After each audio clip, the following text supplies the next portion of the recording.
आगे देखिए यहाँ पे 5वां पॉइंट दिया हुआ है कि अवांछित गतिविधियों पर रोक। देखिए इसमें दिया है कि जो कमर्शियल बैंक होते थे वो समाज विरोधी और अवांछित गतिविधियों में क्या होते थे, लिप्त रहते थे और ऐसी गतिविधियों के लिए ऋण देते थे जिससे सट्टा, मुनाफाखोरी, कालाबाजारी को प्रोत्साहन मिलता था। इससे बैंक खातों में काला धन इकट्ठा हो जाता था। ठीक, तो बैंकों के राष्ट्रीयकरण से इन सब गतिविधियों पर रोक लग सकेगी। आगे दिया है कि बेहतर सेवा शर्तें। इसमें दिया हुआ है कि आशा की गई है कि बैंक राष्ट्रीयकरण से कर्मचारियों को बेहतर सेवा शर्तों में कार्य करने का अवसर मिलेगा और सरकारी कर्मचारी होने की संतुष्टि भी मिलेगी। इससे बैंक व कर्मचारी के संबंधों में सुधार होगा और देश में बैंकिंग व्यवस्था को सुचारू रूप से चलाने के लिए मार्ग जो है वो प्रशस्त होगा। आगे दिया हुआ है कि कार्यकुशलता में वृद्धि। यह तर्क दिया गया है कि बैंकों के राष्ट्रीयकरण से बैंकों की कार्यकुशलता और उनकी ग्राहक सेवा में सुधार होगा, क्योंकि कर्मचारियों में अधिक सुरक्षा की भावना आएगी। देखिए, जब वो कर्मचारियों जो है, जब इनका हैंडओवर बैंकों का सरकार के हाथ में चली जाएगी तो जो बैंक के कर्मचारी हैं ऑलरेडी क्या हो जाएंगे, सरकारी कर्मचारी हो जाएंगे।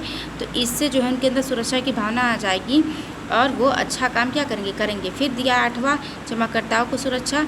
जब राष्ट्रीयकरण हो जाएगा बैंकों का तो उसके फेल होने की संभावना जो है वो ख़त्म हो जाएगा। तो जमाकर्ता जो है इससे प्रसन्न हो जाएंगे और कि उनके हितों की रक्षा हो रही है। तो जो जमाकर्ता हैं उनका और अधिक विश्वास बैंकों पर बढ़ेगा और इससे देश की वित्तीय आवश्यकता की पूर्ति होगी। 9वां यहाँ पॉइंट दिया है कि प्राथमिक क्षेत्रों की सहायता।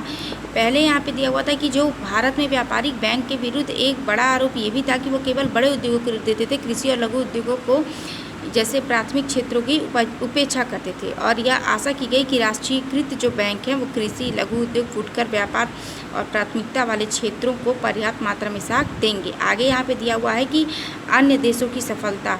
इसमें ये दिया है कि जो बैंक के राष्ट्रीयकरण के समर्थक कहते हैं कि विकसित और विकासशील राष्ट्रों में जहाँ बैंकिंग सरकार के हाथ में थी, यह जनसाधारण की सहायता करने और विकास के संसाधन जुटाने में अत्यंत सफल रहा। उदाहरण के लिए इटली में 90% वाणिज्यिक बैंक सार्वजनिक क्षेत्र में थे। फ्रांस और जर्मनी में ऐसी स्थिति क्रमशः 80 और 70% थी और विकासशील राष्ट्रों में इंडोनेशिया और श्रीलंका राष्ट्रीयकृत बैंकों का सफलतापूर्वक कार्य कर रहे थे।